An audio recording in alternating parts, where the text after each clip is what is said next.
En primer lugar, lo importante que es la, la- el trabajo como medio de realización de la persona, el trabajo como medio de consecución de la manera de sobrevivencia de las personas, ¿no? O sea, la centralidad que tiene el trabajo en nuestra sociedad, cuando a veces se le ha quitado al trabajo importancia.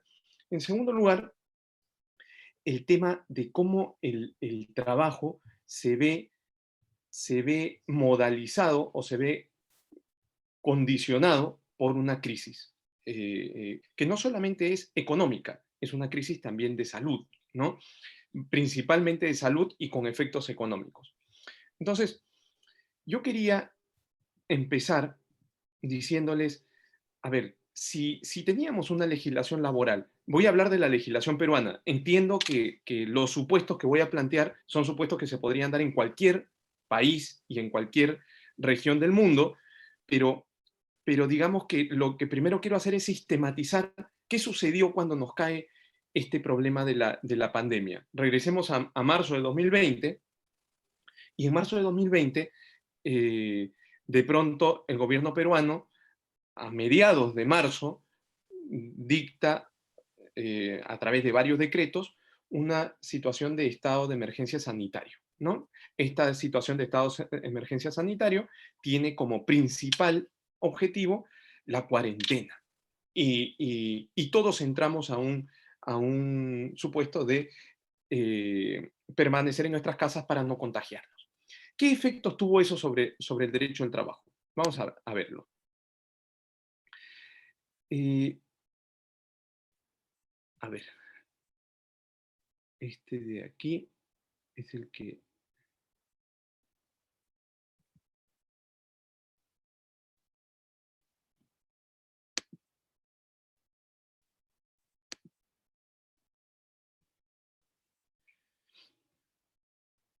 Aquí está. Espérenme un momentito.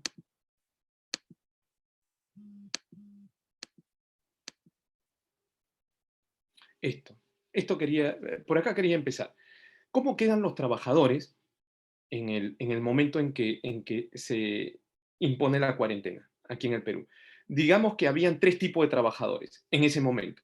Trabajadores de servicios esenciales, ustedes recordarán que en marzo hay algunas empresas que siguen trabajando porque no podían parar. O sea, si paralizaban, toda la sociedad se paralizaba. Entonces, teníamos que tener, por ejemplo, trabajadores de industrias alimenticias, trabajadores de distribución de alimentos. Se imaginarán qué sucedería si todo hubiera parado en ese momento. El servicio, por ejemplo, de gas o de gasolina también implica servicios esenciales para el funcionamiento mínimo de la sociedad. Es verdad que todos estábamos en nuestras casas, pero tenían que haber servicios de salud, tenían que haber servicios de venta de combustible, tenía que haber servicios de alimentación, por decir algunos, ¿no? Eh, Ahí están los trabajadores de servicios esenciales. En segundo lugar, apareció un nuevo tipo de trabajador, el trabajador en trabajo remoto, ¿no? Podías hacer tu trabajo desde tu casa. Seguías trabajando y eventualmente lo ibas a hacer a través de un punto de internet, como en el caso, por ejemplo, de un profesor de la universidad. Nosotros empezamos a hacer un trabajo inmediatamente remoto. En abril empezaron ya las clases y tuvimos que migrar hacia ese sistema. Listo. Se ve la pantalla que estoy proponiendo. Veo que hay Sí, algunos... doctor, Ah, sí, sí, sí. Perfecto. Sí, sí se estaba viendo, Elmer. Excelente. Voy de nuevo para allá. Listo. Entonces, estaban los trabajadores de servicios esenciales que trabajaban, por ejemplo, Leche Gloria, Laibe, trabajadores en trabajo remoto, que son los que pudieron seguir trabajando. Y vienen dos casos de trabajadores complicados, ¿no? Donde creo que la mayoría de normas se centraron en principio. Y digo en principio porque después el gobierno mira hacia los otros trabajadores que también tenían algunos temas a arreglar. los que no pueden hacer trabajo remoto, ¿no? Por la naturaleza del puesto, o sea, está claro que no está dentro de los servicios esenciales. Tu labor podía ser una de construcción. O, ¿recuerdan ustedes que hubo hasta una discusión si la minería era servicio esencial o no? Y los metieron al final por presiones de las empresas, pero la minería no es pues un servicio esencial, ¿no? Eh, hicieron ir a trabajar a los trabajadores de manera presencial en minas, y eso causó un problema social sin ninguna duda, pero el problema aquí era los que no podían hacer trabajo remoto. Habían dos casos. La naturaleza del puesto, o sea, imagínense ustedes, por ejemplo, un trabajador de construcción no puede hacer trabajo remoto. Entonces, por su naturaleza del puesto, pasaba al tercer tipo de trabajador. Y apareció un nuevo trabajador que es por la afectación económica de la empresa. ¿Por qué? Porque si todos estábamos encerrados en nuestras casas, la cantidad de carros en las calles descendió impresionante, ¿no? Entonces, ¿qué sucede? Si tú tenías 10 trabajadores en un grifo, el problema es que por la afectación económica de la cuarentena, ibas a necesitar 2 trabajadores quizás. Entonces, ¿dónde dejabas a los otros 8? ¿No? Ustedes recordarán que para estos dos tipos de trabajadores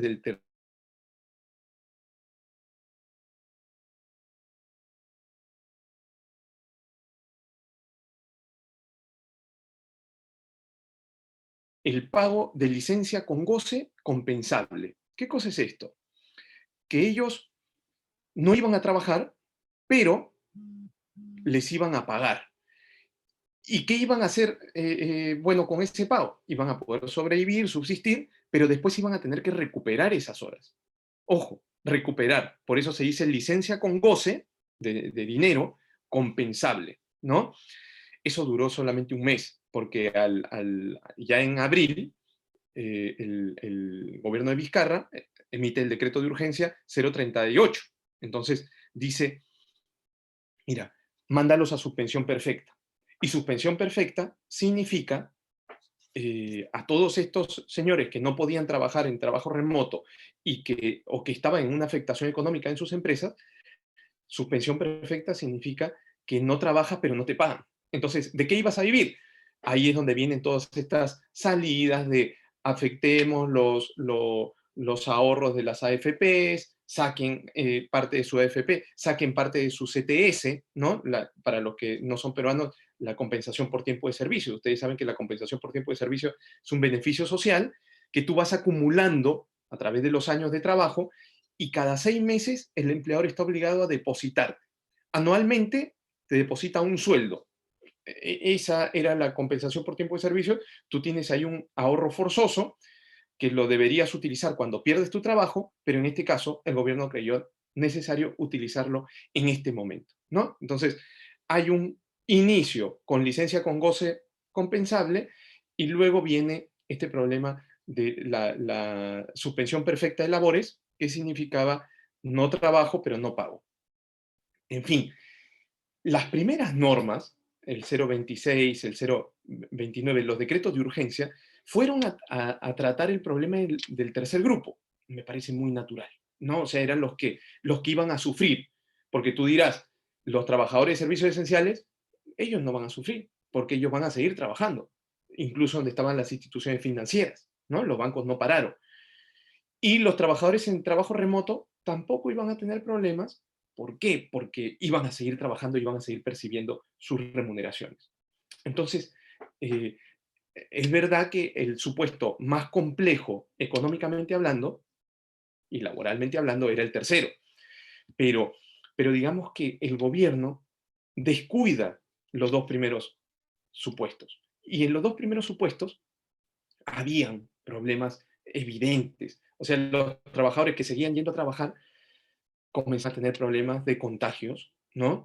No se dieron las normas de seguridad y salud en el trabajo adecuadas para prevenir los supuestos de COVID. Hasta mayo o junio, el gobierno demoró mucho en eso.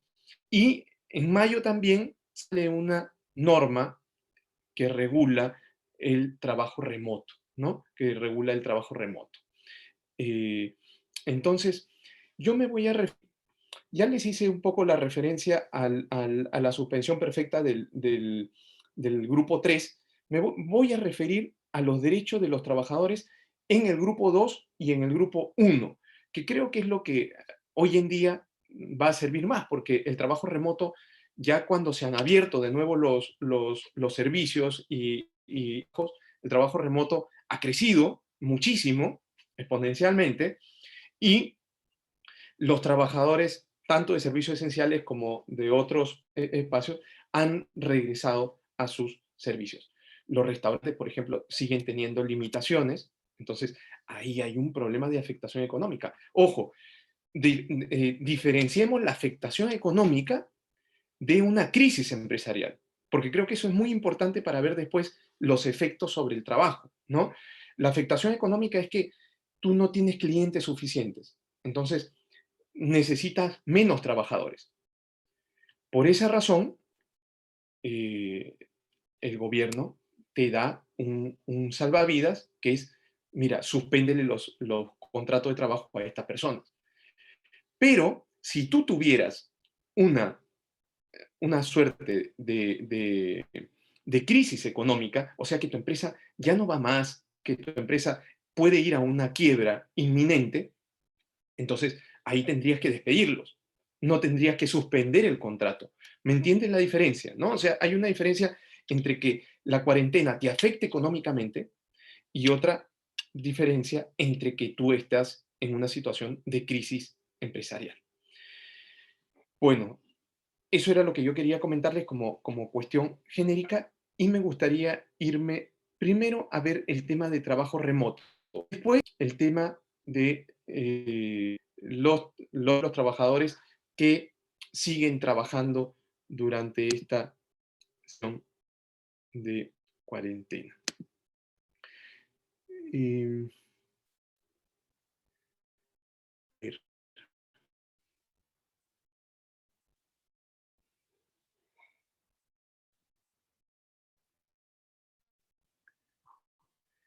tenía aquí esto.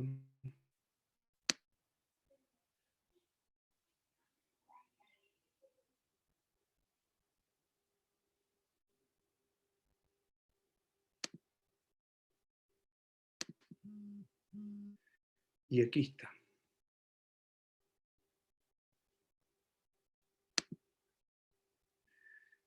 Esto era de lo que quería hablarles. El despido nulo en tiempos de COVID, o sea, los trabajadores que siguieron trabajando, ¿no? Eh, no hubieron normas especiales, sino más bien una adecuación de las normas a la nueva situación. En la Ley de Productividad y Competitividad Laboral peruana, que regula todos los efectos de los contratos laborales, hay un artículo, que es el artículo 16, que dice cuáles son las causas de extinción del contrato de trabajo, ¿no? Y te da una lista taxativa, o sea, no pueden haber otras formas de extinguir el contrato de trabajo, de terminarlo. Fallecimiento del trabajador, renuncia, terminación de la obra o servicio. Si se dan cuenta, hacia el final, en el inciso G, dice el despido. Y después hay otro que dice la terminación laboral por causa objetiva en los casos y formas permitidas por la ley. Eh, los despidos básicamente son los despidos de tipo individual. Los otros, esta suerte de terminación de la relación laboral por causas objetivas son son supuestos en los que la causa golpea directamente la posibilidad de que de que mantengas el contrato de trabajo. Por ejemplo, en este caso, dice de la terminación de la relación laboral por causas objetivas. Este ya no es el artículo 16, sino es el 46. ¿Cuáles son las causas objetivas para terminar un contrato de trabajo? Tienes el caso fortuito y la fuerza mayor. Por ejemplo, tienes un hotel en Ribera de Río, hay un desborde del río, se viene abajo el hotel, los contratos de trabajo se extinguen por la causa objetiva, ¿no? Un hecho imprevisible que tú no podías detener y que te afecta. Otro supuesto de causa objetiva son los motivos económicos, tecnológicos, estructurales o análogos. Aquí me interesan sobre todo los motivos económicos. Cuando la empresa comienza a entrar en una crisis, el artículo 46 le permite que pueda terminar contratos de trabajo. ¿Esto quiere decir que la empresa, si no termina los contratos de trabajo, se va a la quiebra? No, porque el inciso C habla de la quiebra como otro supuesto. Habla de la quiebra como otro supuesto. La quiebra es una situación ya que la empresa está en una última lona. En el motivo económico hay una crisis, pero esa crisis es posible revertirla con algunas medidas. Entre esas medidas está la de despedir a algunos trabajadores, ¿no? Entonces, visto el tema, por un lado tenías el despido, por otro lado tienes las terminaciones de la relación laboral por causas objetivas, eh, yo quiero que se entienda que en el despido hay una suerte de manifestación de voluntad del empleador. En estas causas objetivas, la manifestación de voluntad del empleador casi no cuenta. No cuenta porque son causas externas, ¿no? Que le afectan y que obviamente le dan la autorización de terminar el contrato. Eh, por ejemplo, aquí, cuando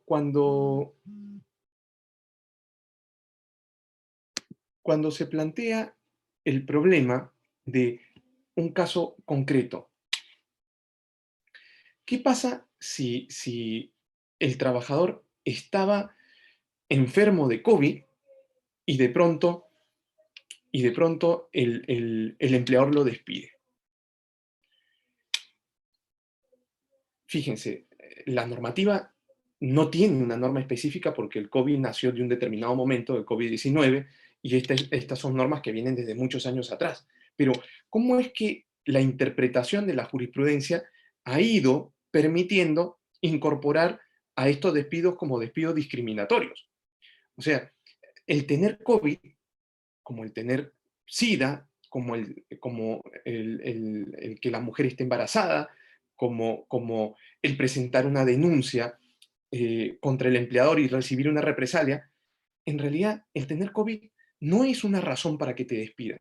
Y si te despiden, hay una vulneración de un derecho que es el derecho a no ser discriminado, a no ser tratado de manera distinta, cuando en realidad los supuestos son iguales. Más bien el empleador lo que debía hacer era apoyar a su trabajador. Ya esto se ha reforzado. Hay sentencias en España, hay sentencias en Uruguay, hay sentencias en Perú, de que si despedías, eh, por tener COVID, si lo despedías al trabajador por tener COVID, eso era un despido nulo. ¿Y qué significa el despido nulo? Que no tiene ningún efecto y te tenían que pagar todo el tiempo en que estuviste fuera por razón del despido declarado nulo, ¿no? Ahora, eh, de repente el empleador, nunca se enteró que era despido nulo, ¿no? Entonces ustedes me pueden decir, qué tonto sería el empleador si en su carta le pone, te estoy despidiendo porque estabas con COVID. No, es que eso no iba a suceder. Ahí el trabajador tendría que probar que le había comunicado al empleador que estaba con COVID y a los pocos días lo despidieron. Esa tendría que ser la fórmula, ¿no? Porque un empleador no te va a despedir en su carta por COVID. Normalmente lo que podría ocurrir es que si por ejemplo, veía que estaba con COVID o se enteraba por medio de otras personas y te despedía, ese despido también iba a ser un despido revocado por los jueces, porque aunque no fuera discriminatorio y el trabajador no pudiera probar la discriminación, ese es un despido sin causa. Ese es un despido sin causa. ¿Por qué? Porque para despedir en el Perú tienes que tener una causa justa. ¿Cuáles son las causas de despido? Son dos: conducta o incapacidad. El COVID no es un acto de inconducta. El COVID tampoco es un acto de incapacidad. Te puede generar algún tipo de incapacidad o de discapacidad, sobre todo con el tema de los pulmones. O sea, estoy pensando, por ejemplo, en un trabajador de limpieza que respira polvo y que de pronto se enfermó de COVID. Entonces, eh, claro, podría generar una discapacidad, pero ojo, la legislación laboral protege al trabajador incluso cuando adquiere estas discapacidades sobrevenidas y obliga al empleador a buscarle un espacio o a darle un puesto de trabajo que pueda desempeñar hasta que se mejore, ¿no? Pero si yo despido al trabajador sin imputarle una causa, ese despido también es un despido llamado incausado. Y por tanto el trabajador tiene que regresar a su puesto. Es verdad que tiene que demandar judicialmente, pero regresa a su puesto.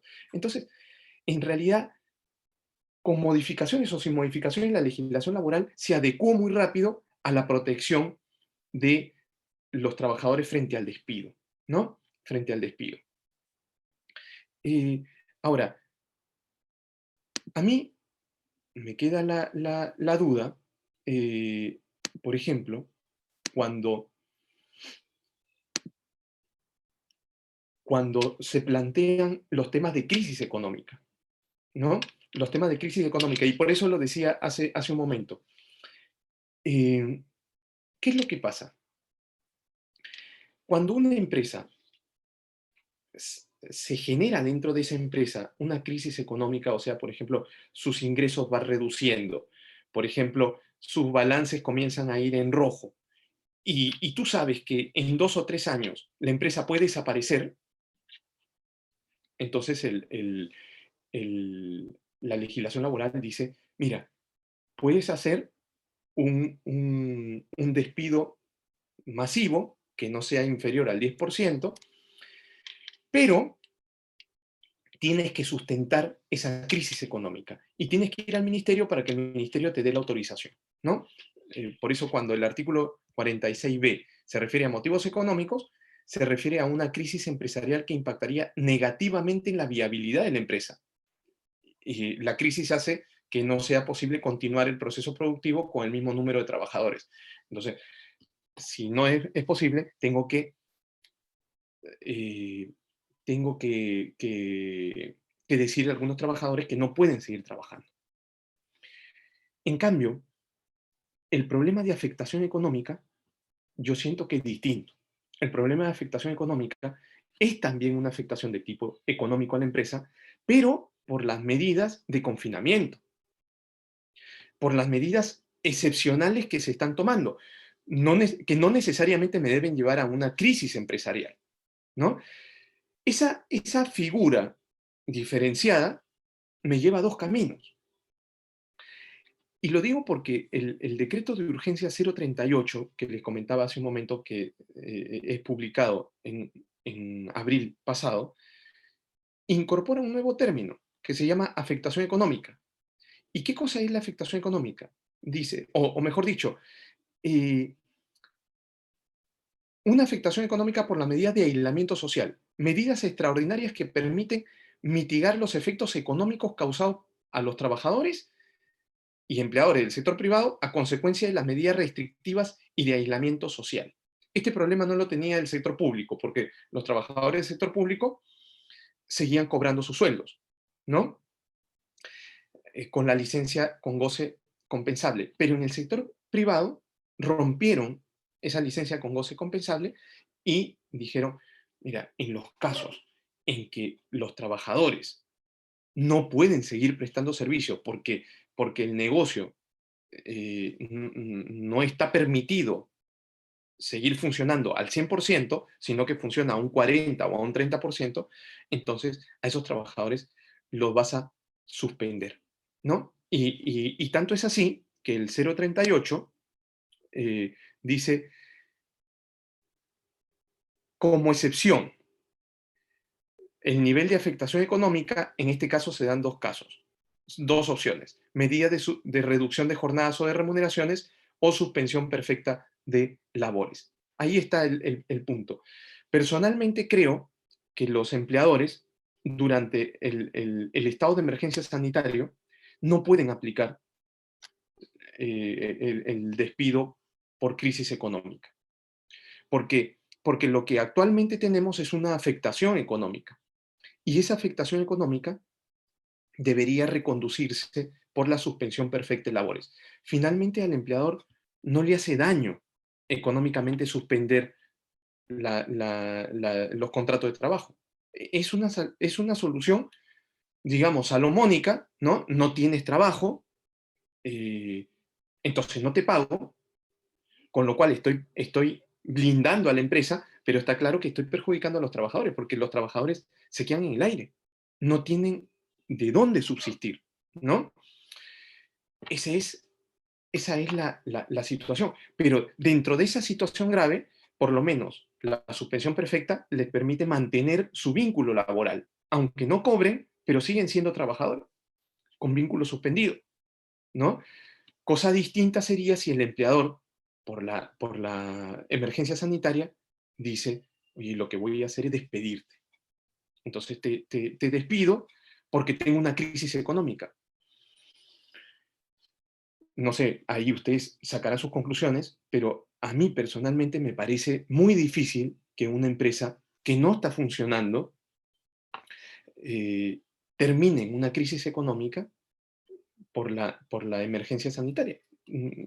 Si aún más el gobierno le está dando salvavidas, como la suspensión perfecta, les dio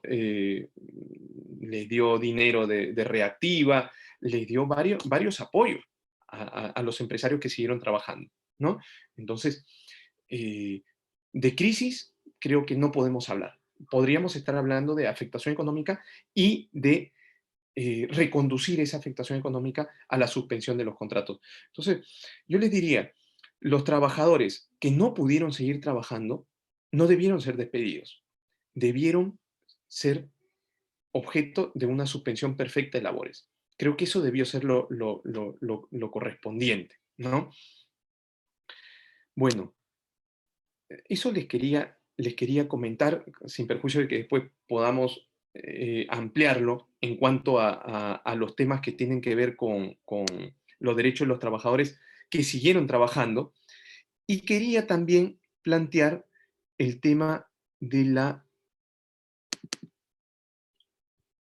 el tema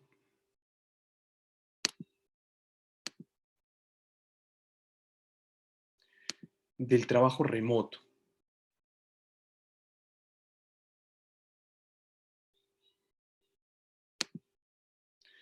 Aquí está. Y con esto voy acabando para no retenerlos más. ¿Qué cosa es el trabajo remoto? Algunos lo confunden con el teletrabajo, ¿no?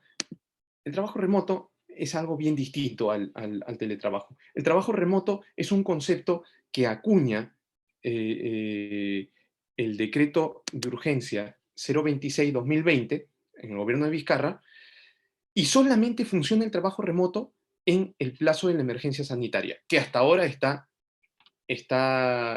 prorrogada, ¿no?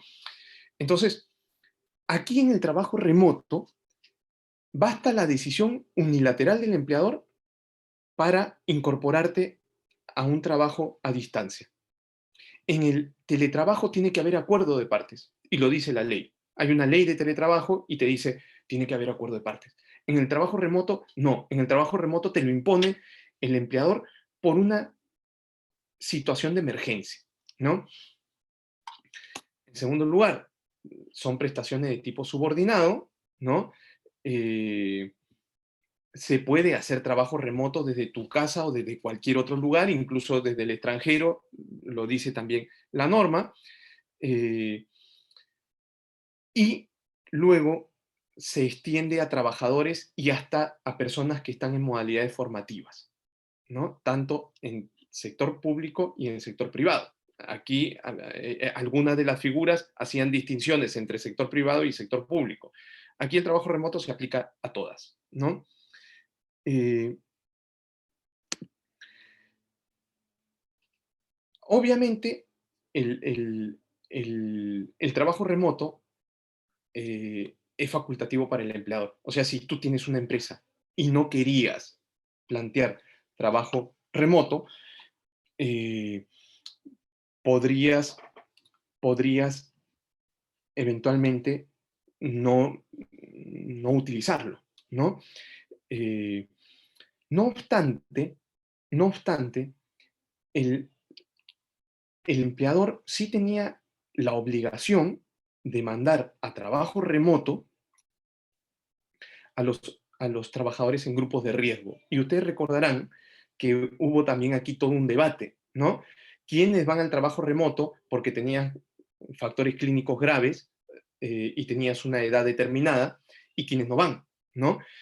Eh, entonces, cuando los empleadores comenzaron a llamar a sus trabajadores para que puedan trabajar, a algunos los hacían ir presencialmente y a otros los ponían en trabajo remoto. Esa decisión era del empleador, ¿no? eh, se supone que los que iban presencialmente tenían que tener todos los protocolos de seguridad, pero ya les digo que el gobierno se olvidó de eso esas normas llegan después. Pero en un principio, el empleador era el que decidía. ¿Esto también podía generar supuestos de discriminación? Claro que sí. A ti te podían decir, ven a trabajar presencialmente, y a tu compañero o compañera le podían decir, no, tú vienes en trabajo remoto. ¿Por qué razón? Por la decisión del empleador, que podía ser discriminatorio, ¿no? Ahora, eso ya había que en su momento denunciarlo ante SUNAFIL, que es la Superintendencia de Inspección Laboral, pero lo más importante que me parecía era el tema de los grupos de riesgo. Ustedes saben que las personas, adultos mayores, por por las estadísticas que aparecieron desde el comienzo con este tema del virus, eran los más afectados. Entonces se dijo, los mayores de 60 años o con factores clínicos graves, el conector era un I, ¿no? O sea, tenían que darse los dos supuestos, eh, a ellos sí tenías que darle trabajo remoto. Entonces, si tú tenías a tu compañero que trabajaba a tu lado y los dos hacían lo mismo y solamente uno podía estar en trabajo remoto, el empleador tenía que elegir al que pase de 60 años con factores clínicos graves. De repente a ti no te elegía y tenías que ir a hacer trabajo presencial, ¿no? Entonces, eso fue uno de los temas que causó más revuelo. No se cumplió como debió cumplirse. ¿Qué hicieron muchos empleadores? Despidieron a trabajadores mayores de 60 años, ¿no? He visto muchos casos de municipalidades, ¿no? Eh, claro, entraron en pánico muchos empleadores y dijeron, si yo no, o sea, por ejemplo, puesto de serenazgo, no puede irse a trabajo remoto. Entonces, ¿qué hago? Lo despido, ¿no? Lo despido porque no me puede hacer trabajo presencial, es mucho riesgo, me puede poner en problemas. Despidieron muchos adultos mayores pasados de 60 años, con lo cual estas normas al final de cuentas los terminan perjudicando a las personas mayores, ¿no? Porque no hay un control adecuado. Y vienen en ese contexto los derechos de los trabajadores en el trabajo remoto, ¿no? ¿Las condiciones económicas cambiaban? No, tenían que mantenerse igual. A algunos, a algunos trabajadores, sé de buena fuente, que a algunos trabajadores los comenzaron a amenazar para reducirles las remuneraciones. Claro, ¿cómo se daba esto? Le decían, mira, yo te puedo dar trabajo remoto, pero necesito que te bajes tu sueldo al 40%. Si no te lo bajas, si no te lo bajas, te paso a la suspensión perfecta, ¿no? Ya había salido el 0,38, entonces era un elemento de amenaza. Y así muchos trabajadores aceptaron rebajar sus sueldos. Ya después no he sabido cómo, si esos sueldos han regresado a su nivel o no, pero sí hay una suerte de precariedad. O sea, la pandemia trajo mucha precariedad en estos casos. Jurídicamente, si el trabajador no acepta, no le puedes bajar el sueldo. Y si te pasaban a la suspensión a la suspensión perfecta, podías denunciar un acto de discriminación, ¿no? En fin, según el Tribunal Constitucional, la única manera de que bajes el sueldo a un trabajador es con acuerdo de partes. No puede haber una reducción unilateral, o sea, decidida solamente por el empleador. Si hay cambio de funciones, será por el tiempo del trabajo remoto. O sea, todo lo que ocurre dentro del trabajo remoto es solamente por el tiempo en que va a existir, ¿no? Medidas, condiciones, recomendaciones de seguridad social, de seguridad y salud para llevar a cabo el trabajo remoto, hubieron muy pocas. Eh, los empleadores nunca fueron a las casas de los trabajadores a ver dónde estaban sentados, qué tipo de pantalla estaban utilizando, y han habido muchos accidentes y muchos problemas de salud. Uno de ellos con los temas de espalda, ¿no?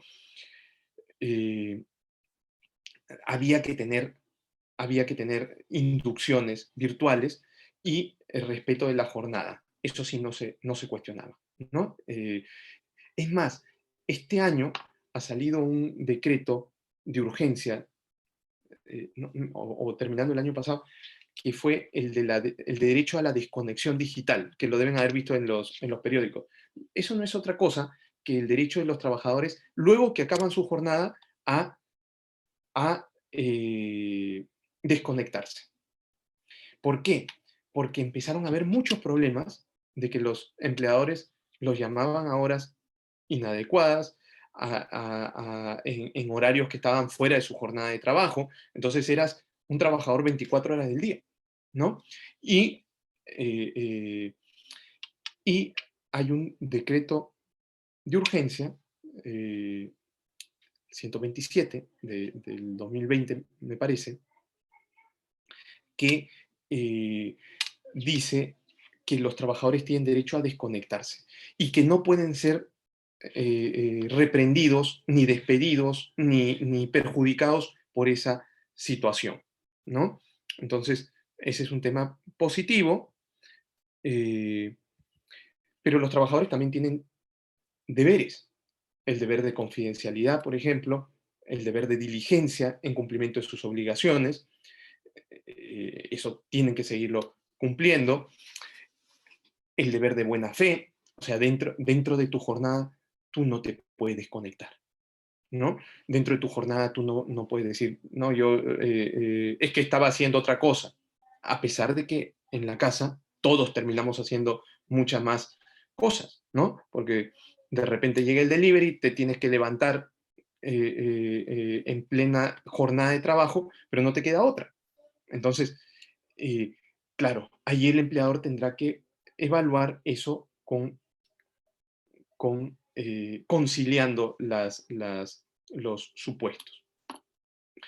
Prohibición de subrogación de funciones, o sea, otros trabajadores no podrían, o estos trabajadores, los trabajadores no podían entrar a cumplir funciones de otros trabajadores. Con el trabajo virtual a veces es un poco más fácil, ¿no? Como ocurre, por ejemplo, con el plagio en las evaluaciones de las universidades o de los colegios. Es mucho más sencillo poderlo hacer. Y el deber de obediencia, ¿no? Es respetar la jornada. Solamente termino con este tema que me parece también interesante. Por ejemplo, en el teletrabajo, si el responsable de los gastos por por teletrabajo es el empleador. ¿Qué significa esto? Que, por ejemplo, el Internet, el escritorio, la computadora te la debe de dar la empresa y por eso es que hay un pacto. En el trabajo remoto no.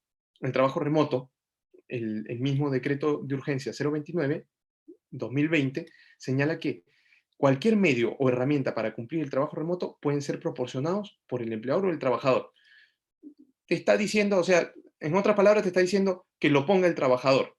No hay obligación del empleador de asumir los gastos. Se entiende por la situación de crisis generada. Por eso el trabajo remoto es una figura que nació con la pandemia. No existía. La suspensión perfecta de labores es otra figura que nació con la pandemia. Tampoco existía. existía en la ley de otra forma, pero no como la creó el 038, ¿no? Y, y- y digamos que luego la legislación, una legislación antigua de derecho del trabajo que viene de los años 90, de la época de Fujimori, ha ido acoplándose a los problemas que generaba el COVID y la situación de confinamiento en las casas de las personas. Bueno, amigos, yo quiero agradecerles por su atención, por estar aquí conmigo, agradecerle también a Gerson y, y dispuesto a responder todas las preguntas que ustedes deseen formular. Perfecto, perfecto, Elmer. Yo creo que este tema ahorita es muy interesante y trascendente para nosotros y en este tiempo creo que nos has dado un panorama muy, muy amplio. Vamos a pasar al tema de las rondas de preguntas. Pueden hacer sus preguntas tanto por el Zoom como por el Facebook y nosotros las vamos a leer por este medio. Acá hay una pregunta de Carmen que dice, doctor, ¿qué sucede si durante la pandemia en mi trabajo me hacen firmar mensualmente un contrato a pesar de que mis funciones son constantes o son funciones esenciales de la empresa? Ya. A ver, estás haciendo trabajo presencial, ¿no? Me imagino. No, me comenta que trabaja en un colegio y que mensualmente tiene que firmar contrato. Su contrato Ah, dura un ya, mes, dice todos los meses tiene que firmar. ya. Entonces, está haciendo trabajo remoto. La contratación no cambia, ¿no? O sea, la legislación laboral permite contratar de manera indefinida como de manera temporal. Hay unos contratos que le permiten al empleador contratar temporalmente, pero tendrías que estar dentro de esos supuestos. Por ejemplo, si es un colegio nuevo, ¿no?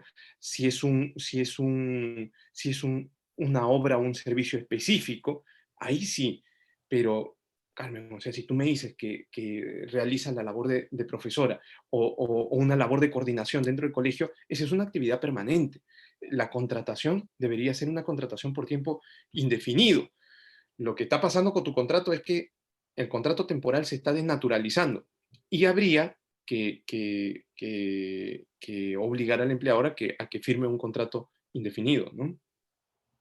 Bien, doctor, yo tengo una pregunta. Muy buenas noches. Sí, Pablo, ¿cómo estás? ¿Qué tal? ¿Qué tal? ¿Cómo vas? Ve, no entiendo todavía la diferencia que tienen ustedes en Perú entre el trabajo remoto y el teletrabajo. Me parece más una figura que han montado justamente para beneficiar a las empresas y que no tengan más bien que asumir la responsabilidad de ponerles, eh, pues, del internet, de las sillas ergonómicas, ¿no? Y brincar, Sí. al menos por el tema de pandemia, estos situaciones trasladándole los gastos a los empleados. ¿Estoy bien? Ujú. Sí.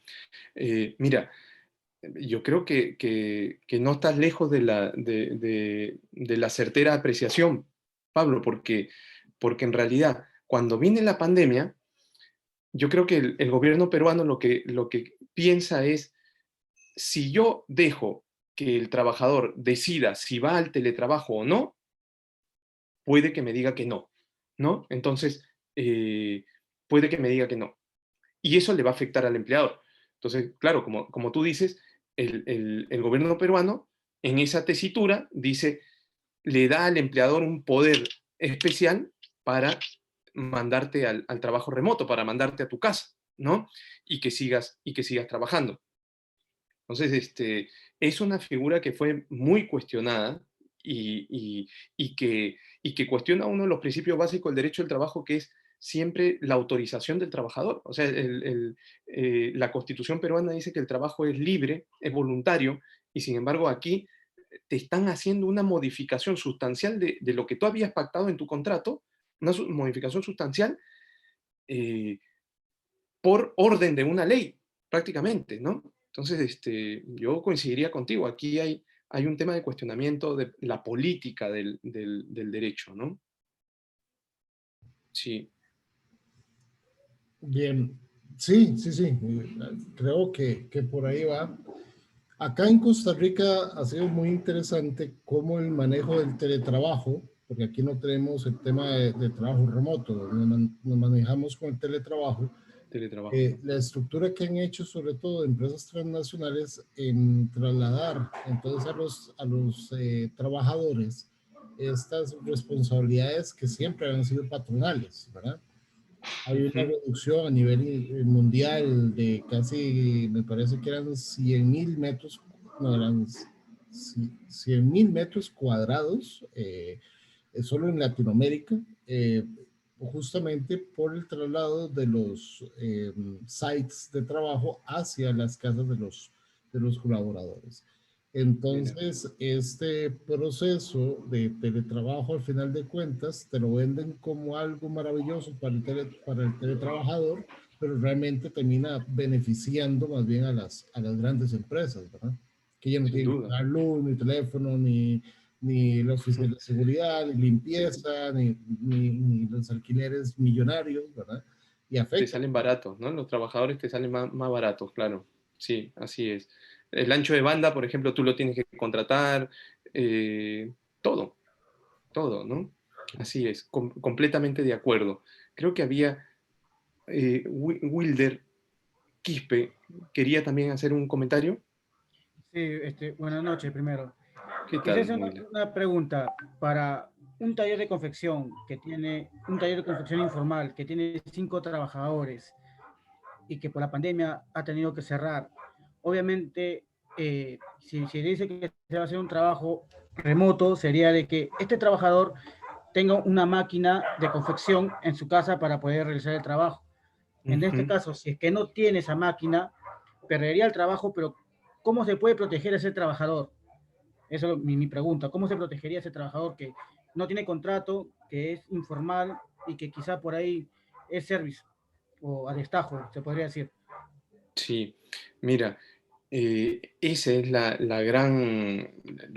gran problema de nuestro país, sobre todo en la informalidad, ¿no? Entonces, tenemos un 75% del empleo que es informal y un 25% que es formal, ¿no? Normalmente la informalidad está en empresas que no tributan siquiera, y hay informalidad también en empresas que tributan, o sea, que son grandes empresas.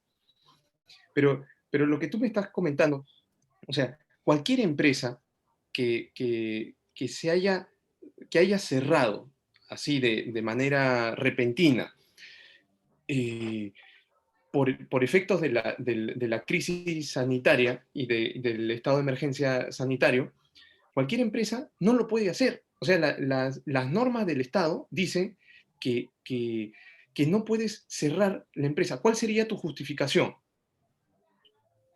Tendrías que, por lo menos, declarar en suspensión los contratos y seguir manteniendo los contratos de trabajo.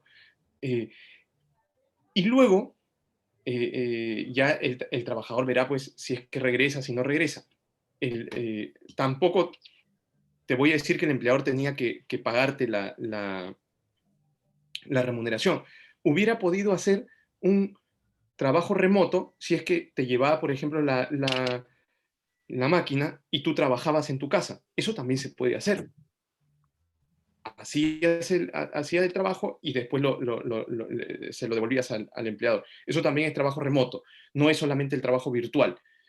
Entonces, si tú me dices qué se puede hacer, yo te diría, deberías, si eres trabajador, ir a Sunafil. Sunafil recibe las denuncias cuando hay incumplimientos de derechos laborales, y aquí hay un incumplimiento de derecho laboral. O sea, el empleador no puede romper la permanencia de la empresa porque él quiere. O sea, tendría que tener una justificación, ¿no? Y tampoco puede romper los contratos porque él quiere. Ya te digo, solamente lo puede hacer por razones de conducta o de incapacidad o por estas razones de crisis económica, que no las hay. Entonces, cualquier reclamo que tú hagas ante la SUNAFIL, va a ir un inspector, va a evaluar y primero va a reconocer tu contrato de trabajo, y en segundo lugar te va a multar al empleador por el incumplimiento de los derechos laborales que está generando, ¿no? Sí,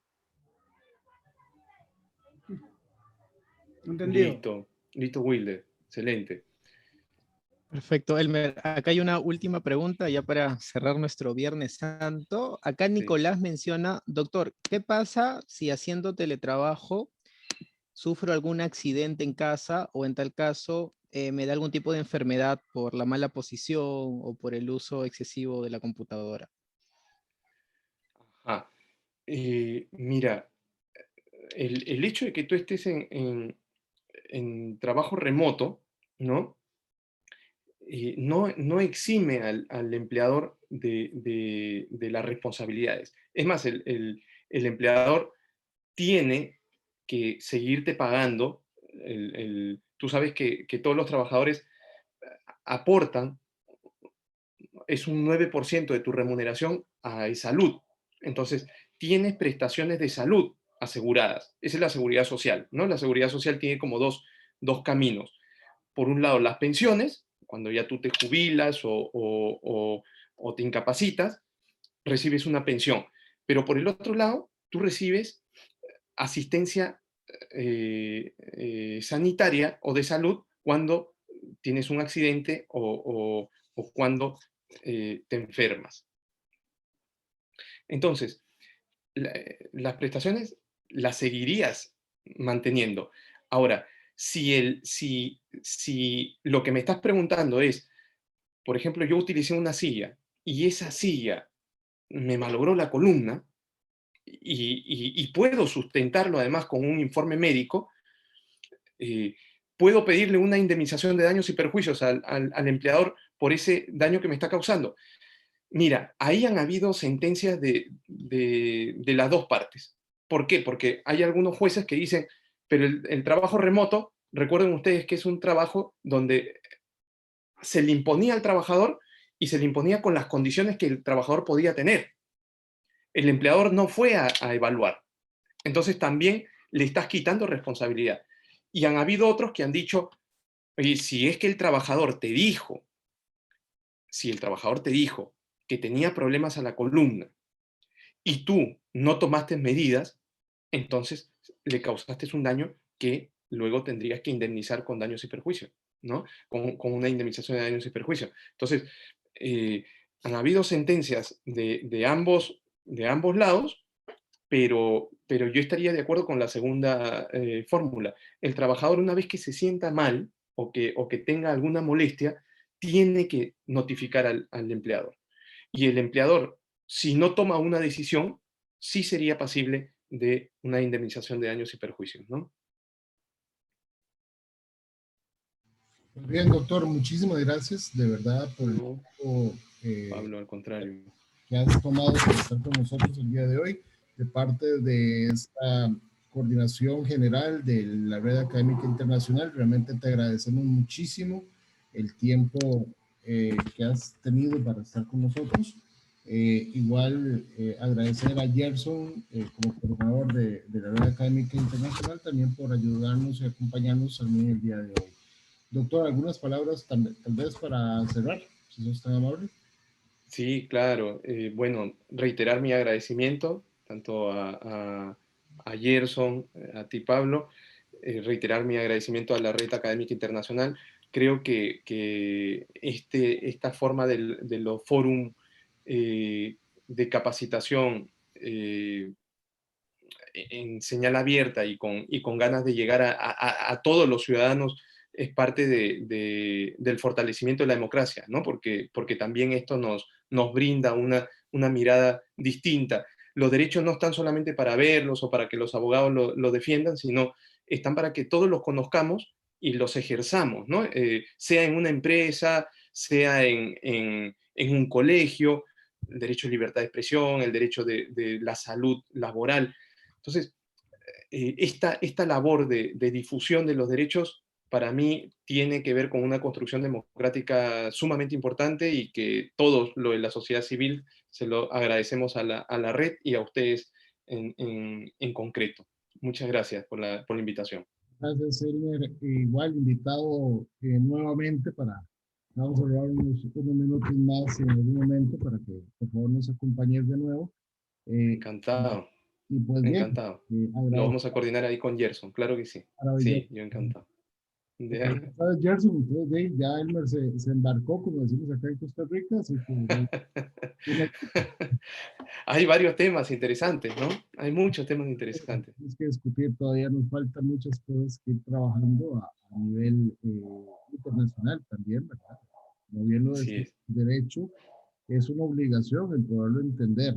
¿Y quién por más supuesto. profesionales en derecho para que nosotros, que no somos profesionales en derecho, lo entendamos y podamos construir incluso una crítica sana y coherente, además, con la realidad que estamos viviendo en este momento? El tema de teletrabajo y el trabajo remoto que ustedes manejan es un tema apasionante y creo que falta mucho también por explorar.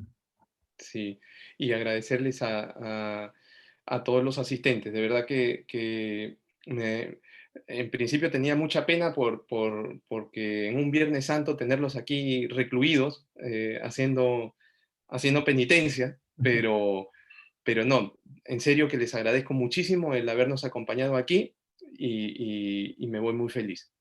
Muchas Cuídense mucho. gracias. Pues bien, amigos y amigas, hemos terminado por el día de hoy, este Viernes Santo. Creo que ninguna penitencia la hemos pasado sumamente bien. De hecho, para tener la cantidad de gente que tenemos hoy, habla muy bien de la red académica internacional. Hemos llegado a Pablo, discúlpame, en el Facebook más de 100 personas, hemos llegado a más de 100 personas y nos han compartido más de 20 veces. maravilloso. Mira, Entonces, bueno, excelente. fíjense que para un Viernes Santo eso es maravilloso, ¿verdad? Más bien agradecer a todos los amigos del Facebook Live de la Red Académica Internacional, invitarlos también a que si desean su certificado de participación, pueden hacerlo por medio del correo electrónico red.internacional.profesional@gmail.com. La Red Académica es una organización privada sin fines de lucro. Lo único que hacemos es solicitar una ayuda económica de $6 por la certificación que nos permite mantenernos en el aire, pagar el Zoom, etcétera. Así que realmente agradecerles muchísimo la compañía. A Elmer, de nuevo, muchísimas gracias por estar con nosotros. Gracias, Pablo. Muchas gracias. Desearles de verdad Encantado. lo mejor del mundo a todas y a todos que nos están acompañando. Antes de irnos, una pequeña reflexión. Acordémonos que esto no se ha acabado.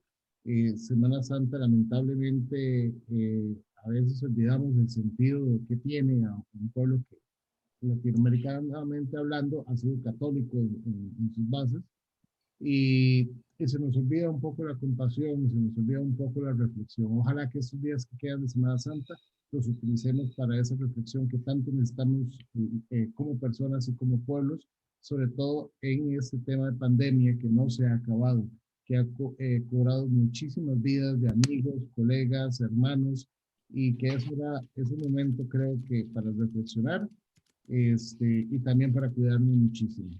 Eh, con esa reflexión terminamos, deseándoles lo mejor del mundo a vos, Elmer, a los amigos y amigas que han estado por acá.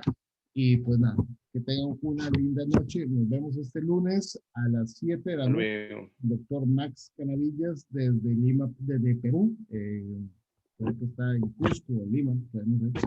Pero bueno, con el doctor Max Canavillas vamos a tenerlo por acá y pues nada, un gran abrazo a todos y que tengan una excelente noche. Gerson, muchísimas gracias por tu gestión, por el apoyo con Elmer y que tengan todos y todas una linda noche. Excelente. Cuídense mucho. Hasta luego. Hasta luego. Hasta Chao, luego, gracias a Gerson. todos. Chao, Gerson. Nos Gracias, vemos.